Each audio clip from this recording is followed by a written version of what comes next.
IBK 기업은행 알토스가 다시 한번 팬들의 중심 화제로 떠오르고 있습니다. 그 배경에는 팀의 샐러리 캡이 한계점에 도달했다는 사실이 밝혀졌기 때문인데요. FA 시장에서 6서영과 3억 원의 계약을 갱신한 이후 팬들 사이에서는 즉각적으로 다양한 반응이 터져나왔습니다. 많은 이들이 이를 황민경의 이적 가능성과 연결짓고 있죠. 현재 IBK는 이소영과 황민경 단 2명에게만도 11억 원이 넘는 금액을 지출하고 있습니다. 여기에 외국인 선수 2명과 임명옥, 육서영까지 포함된 고액 연봉자들이 포진해 있어 팀의 샐러리 여력은 이미 한계에 봉착한 상태입니다. 그로 인해 황민경 트레이드설은 점점 현실적인 이야기로 받아들여지고 있습니다. 이번 시즌 황민경의 출전 세트 수는 확연히 줄어들었고 경기력보다는 네임밸류가 부각된다는 지적도 점점 힘을 얻고 있는 실정입니다. 오늘 영상에서는 이 문제를 깊이 있게 파헤쳐 보려 합니다. IBK는 이번 FA에서 6서영과 3억 원 규모의 재계약을 체결했습니다. 팬들 대다수는 그 결정을 합리적으로 받아들이는 분위기였죠. 지난 시즌 그녀의 출전 비율과 활약도를 고려하면 충분히 그만한 대우를 받을 자격이 있다는 평가가 주를 이뤘습니다. 하지만 문제는 그 직후 수면 위로 떠올랐습니다.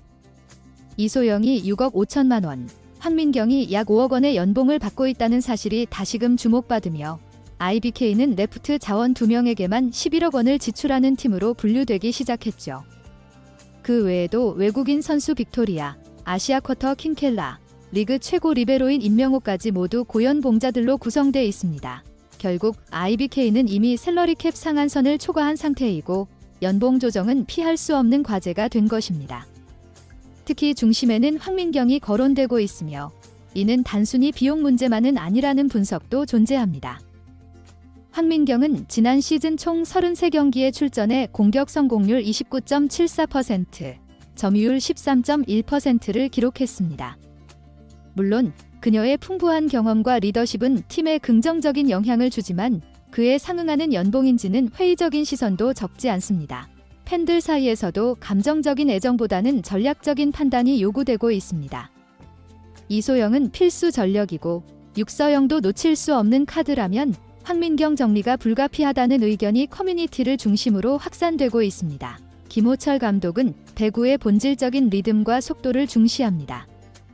빠른 공 전개와 리시브 안정이 우선순위인 그의 철학상.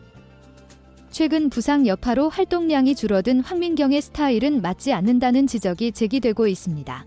결과적으로 구단은 결정해야 합니다.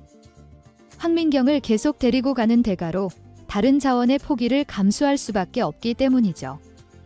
아직 공식화된 트레이드 움직임은 없지만 시즌 도중 변화가 감지될 가능성은 배제할 수 없습니다. 현재 IBK는 강력한 전력을 갖춘 팀으로 평가받지만 내부 연봉 구조는 오히려 가장 큰 리스크로 떠오르고 있습니다. 만약 황민경이 트레이드 된다면 그 대가는 세터 자원 보강일 가능성이 매우 높습니다. 현 시점에서 IBK는 믿고 맡길 수 있는 확실한 주전 세터가 없습니다. 후보들은 경험 부족과 토스 분배 불안으로 평가절하되고 있으며 외국인 세터 시스템을 포기한 현 구조에서는 국내 세터진의 역량이 핵심 변수가 된 상황입니다. 김호철 감독이 의도한 배구 철학을 완성하려면 세터 중심의 안정감이 필수입니다. 그러나 현재의 선수 구성으로는 이상적인 시너지를 기대하기 어렵다는 우려도 존재하죠. 연봉상으로는 황민경이 상위권이지만 실질적인 경기력과 비교했을 때 비효율적이라는 시선이 많아지고 있습니다.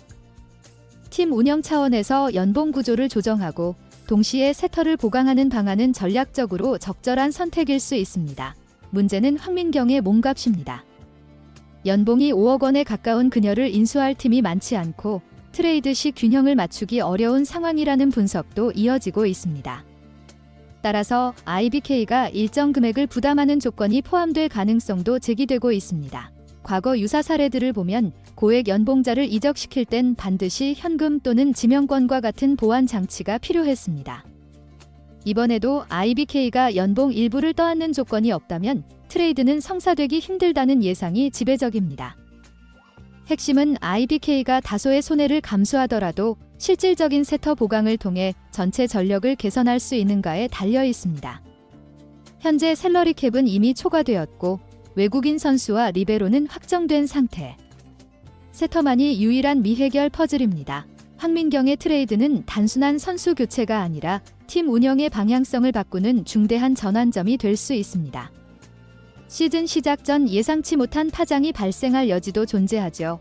팬들이 이 시나리오를 현실적으로 받아들이는 이유는 간단합니다. 포지션 중복, 자원 낭비, 효율성 저하라는 삼중고에 직면했기 때문입니다. 이소영과 황민경은 동일한 수비형 아웃사이드 히터로 동시에 투입될 경우 효율이 떨어진다는 점은 이미 검증된 사실입니다. 여기에 육서영이 주전으로 올라서고 킹켈라까지 같은 자리를 소화한다면 포지션 내 경쟁은 극한으로 치닫게 됩니다. 이 상황에서 황민경이 빠지고 육서영이 중심이 된다면 오히려 공격 패턴은 더욱 다양해지고 속공 위주의 전술이 효과적으로 구현될 수 있습니다. 임명옥의 안정된 리시브, 세터와의 호흡이 뒷받침된다면 빅토리아와 킹켈라를 축으로 한 IBK의 스피디한 배구는 한층 더 날카로워질 수 있습니다. 결국 황민경의 트레이드는 단순한 연봉 정리 차원을 넘어 팀 전술의 핵심 축을 재편하는 중대한 변곡점으로 작용할 수 있습니다. 강팀이 되기 위해선 감정보다 현실을 직시해야 합니다. IBK는 여러 차례 리빌딩에 도전해왔지만 중복 자원 활용 실패로 아쉬움을 남겼습니다.